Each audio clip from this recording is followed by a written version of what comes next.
Hey, Cleo. Don't worry. I only test the weapons on customers I don't like. Feel free to browse. Let's see what you got. Each weapon tested on someone who deserved it.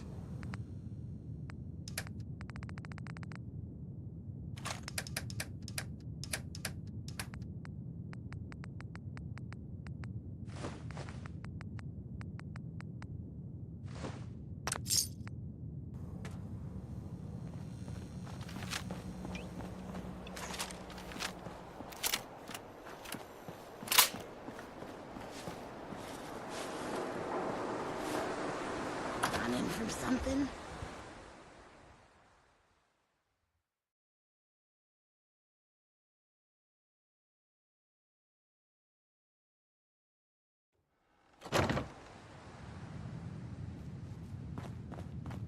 Well, well, Mr. Valentine.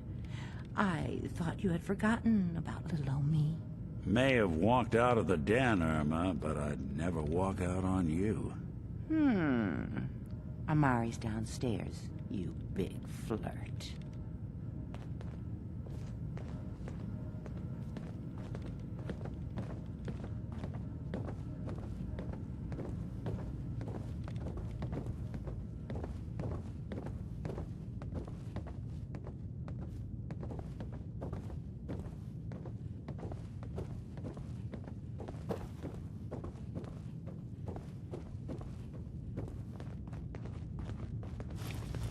Dr. Amari?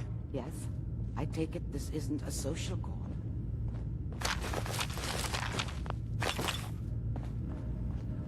Perfect.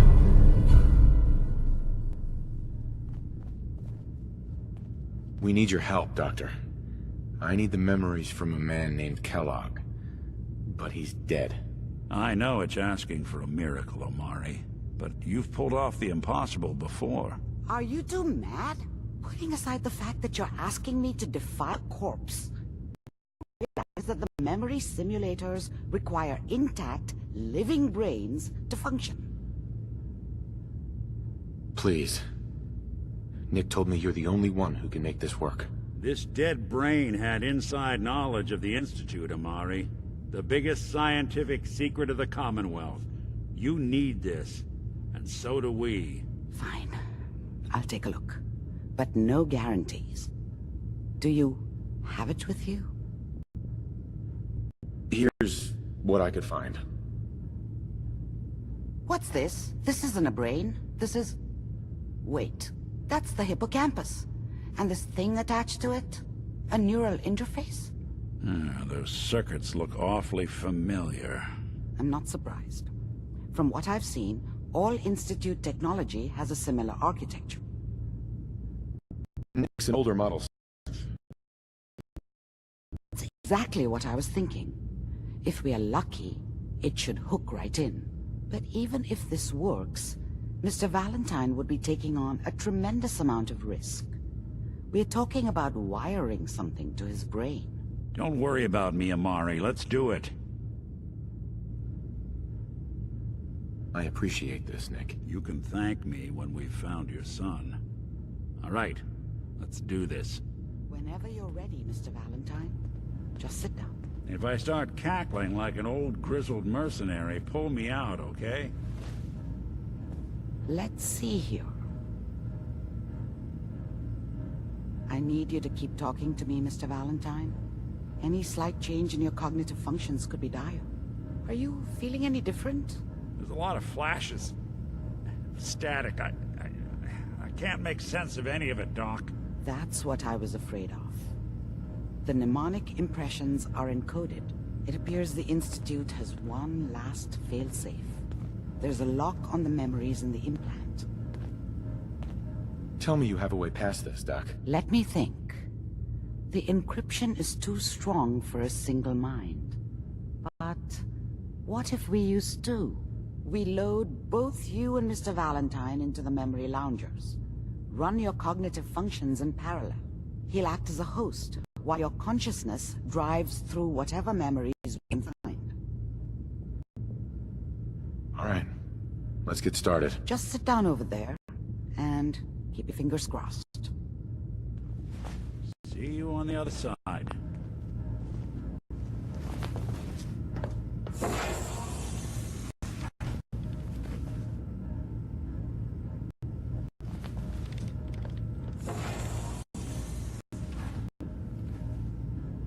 Initiating brainwave migration between the transplant and the host.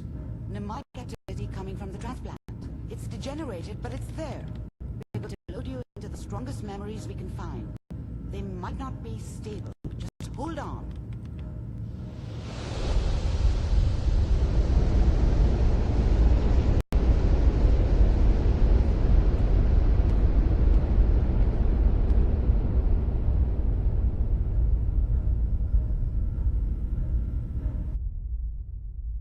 Can you hear me?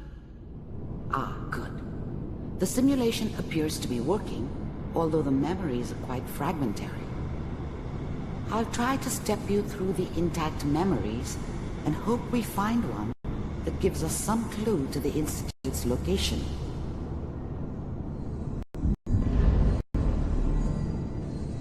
There. This is the earliest intact memory I can find.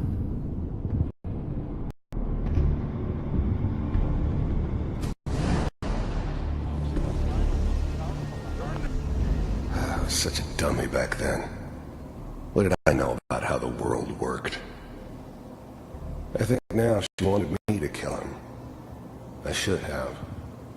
Instead, I ended up running away. You are experiencing these memories as I told Kellogg. myself I wanted to This find makes me somewhere disorienting out from at under the first. thumb of the NCR and all their rules. But really, I was running from the guilt of not protecting her from Dad. Yeah, it doesn't matter now, though. I'm trying to sleep.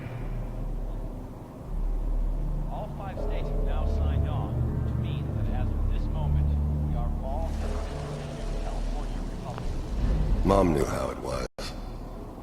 She wasn't soft, but she loved me in her way. And she protected me from Dad. That cost her more than a few beatings. I never knew what happened to her after I left. I didn't want to know. Not then.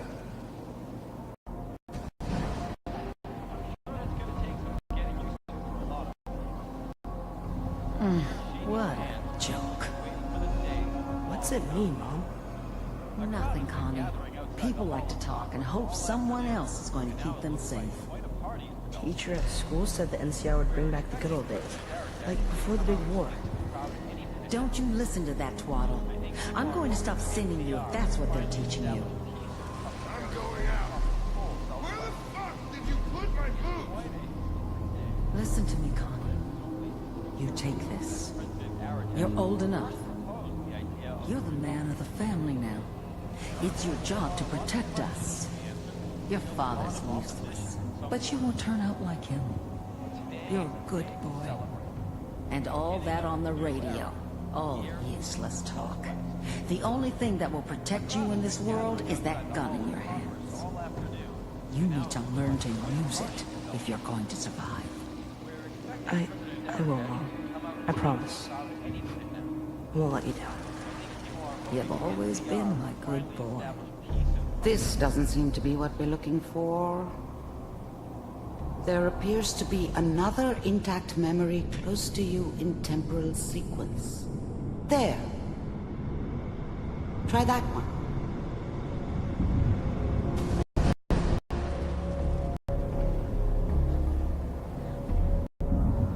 It's gonna be fine. You'll see. But we don't know anybody here. And now, with the baby? Come on, Sarah. You've got to give it a chance. I finally got steady work with a good outfit. Nothing like that in the NCR these days. No, I'm not saying this was a mistake. I'm just... Are you sure these guys know what they're doing? They seem kinda green. I know. But that's where I come in. Just wait. In a few years, I'll be running my own crew. As soon as I make the connections I need. Then I can give you anything you want.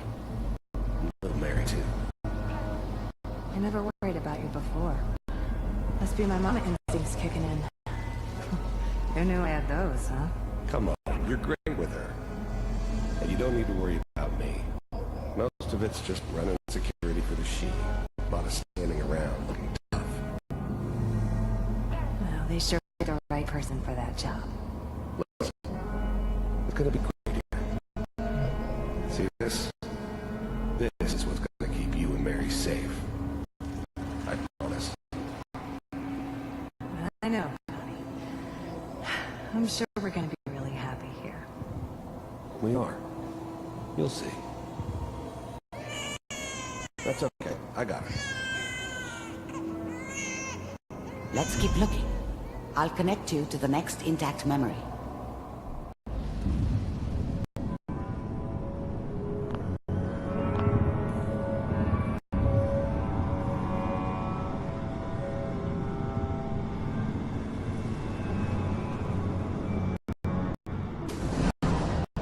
How did you think this was gonna end, Kellogg?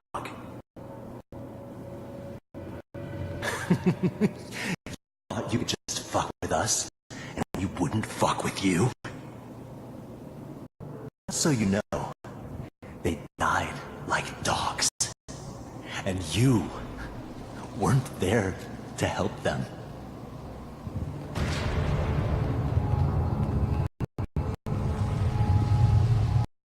Another memory to try. I'll connect you.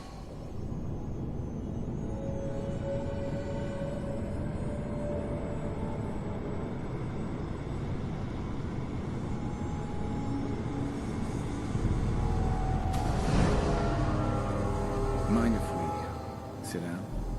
Suit yourself.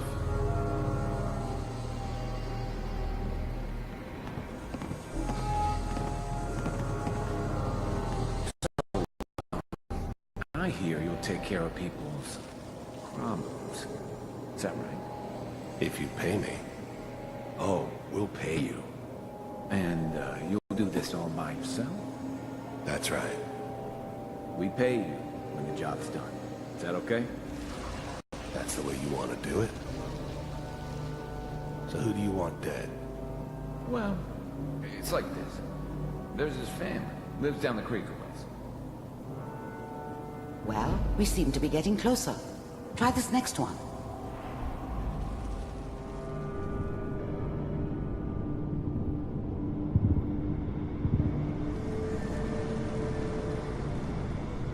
Mr. Kellogg, I'm glad you decided to meet with me. So, you're with the Institute. I wanted to see for myself if you really existed. We do, as you can see. What do you want? It's come to my attention that you've been rather disruptive of our operations lately. This must stop. I do what people pay me to do. That's a problem for you. I can see only one way out. And what's that, Mr. Kellogg? If I'm working for you, there's no more problem. From what I hear, you can afford me. I don't think you fully understand the situation you're in. I think I do. Very well. B-748, initiate.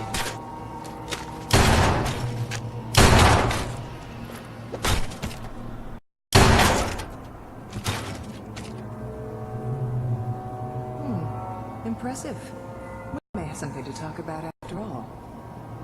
Getting warmer. One of these has got to tell us something. We're running out of brain here.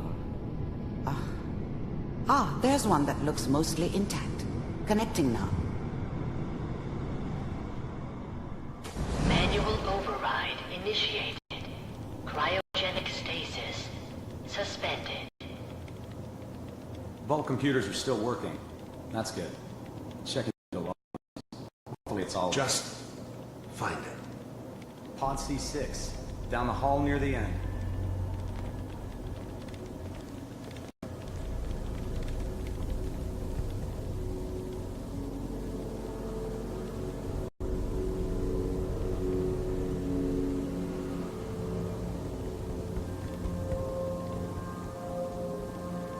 This is the one.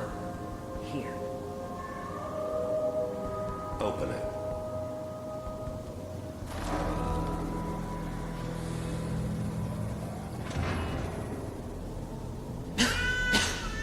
it over? Are we okay? Almost. Everything's gonna be fine. Come here.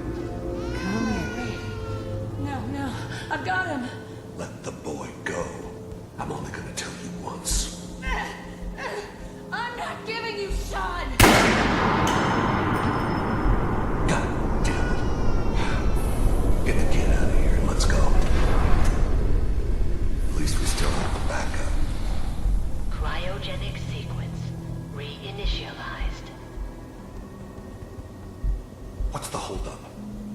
I'm almost finished, Kellogg. I just need to confirm. All right, we're good. I'm sorry you had to go through that again. I found another intact memory. Whenever you're ready.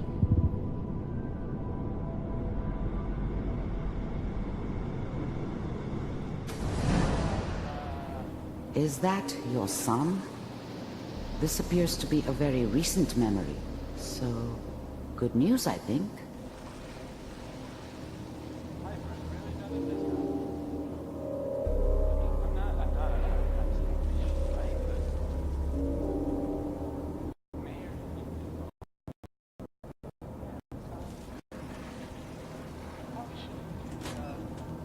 Kellogg. It's okay. One of these days you're gonna get your head blown off just barging in here like that. Minimizing my exposure to civilians is a priority. Forget I said anything. So what's the big crisis this time? New orders for you. One of our scientists has left? As in? He's gone rogue. Name's Dr. Brian Virgil. We know he's hiding somewhere in the glowing sea. Here's his file. Wow. Some heads are gonna roll for this. Capture and return, or just elimination?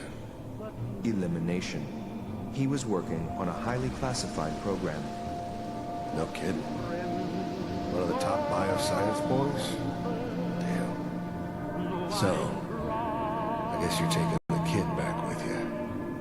Affirmative. Your only mission is to locate and eliminate Virgil. You're taking me home to my father? Yes. Stand next to me and still. Okay. It's all over, but the dreaming.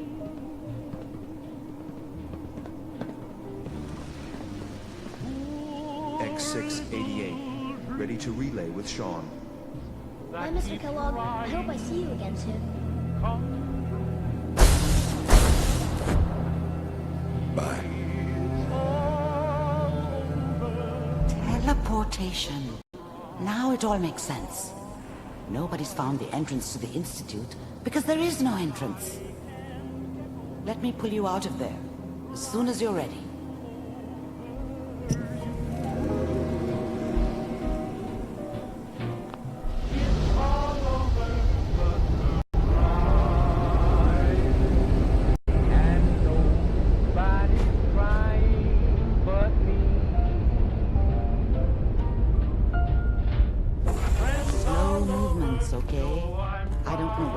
Side effects the procedure might have had. No one's ever done this before. How do you feel?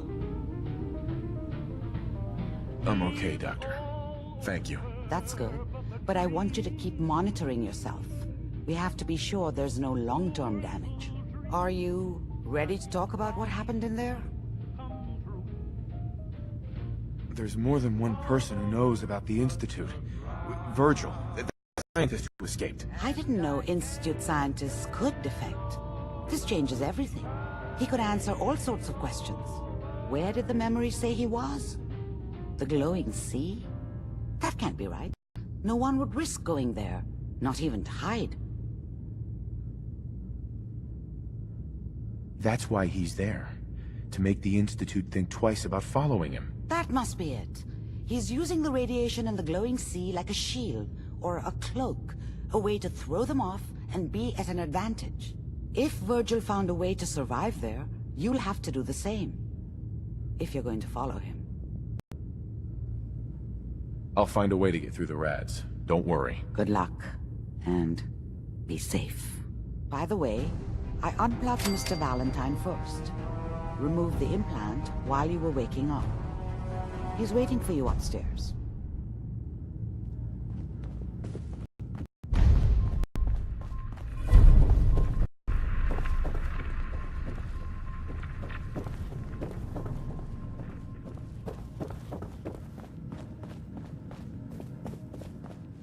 Hey, Valentine. Hope you got what you were looking for inside my head. That was right. I should have killed you when you were on ice. Kellogg? Is that you? What? What are you talking about? You sounded like Kellogg just then. Did I? Huh. Amari said there might be some mnemonic impressions left over. Anyway, I feel fine, so let's get going. Let's get going, Nick. Been one heck of a ride so far. Let's see where it takes us next. You know that whole business with Doc Amari and Kellogg's memories? It got me thinking. It's just there's still some Nick Valentine history I've been wanting to put a bow on for a while now. I could use a hand if you're willing to take a crack at it. Sure thing. What's the case? Well, this one's straight out of the archives. Once upon a time, in the land of Boston, there lived a king of organized crime, Eddie Winter.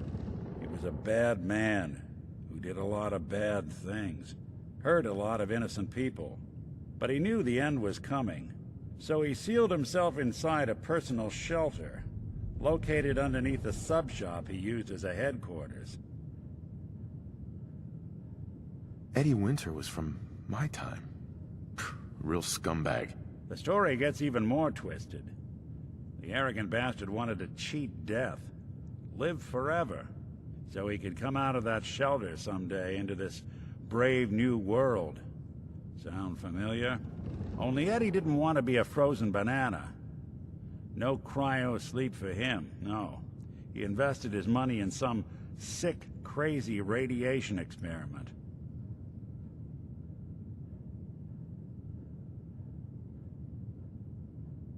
Jeez, you've really done your homework on this guy. I have. And I uncovered a doozy.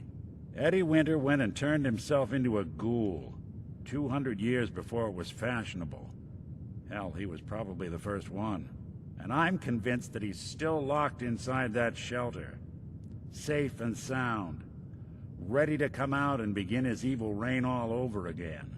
I'm gonna find him and kill him, so that never happens. You in? All right, Nick. Let's get the bad guy. You're a good man. Now, I know where Winter's vault is, but the door is sealed with a complex numerical code. Lucky for us, Winter's arrogance knew no bounds. Back in the day, he recorded 10 holotapes, incriminating different criminal associates. On each one, he hit a single number. We find all of those holotapes, we get all the numbers. We get all the numbers, we get the code. And then we get Winter. I've been putting together a file on this one for a while now. There's a pair of holotapes in here worth listening to. Including one of Winter's. I managed to snatch from the Cambridge lockup before getting swarmed by ferals. My gut tells me the Boston police evidence terminals are the key to cracking this one. It's probably worth paying a visit to any of the departments you might have stumbled across.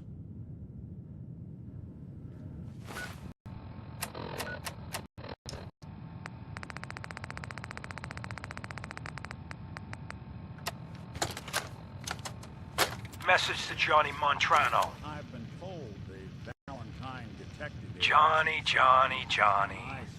You fat, lazy piece of shit. I knew this arrangement was good to be true. Let's join forces with the North End, huh? Bury the hatchet, work mutually against the common enemy?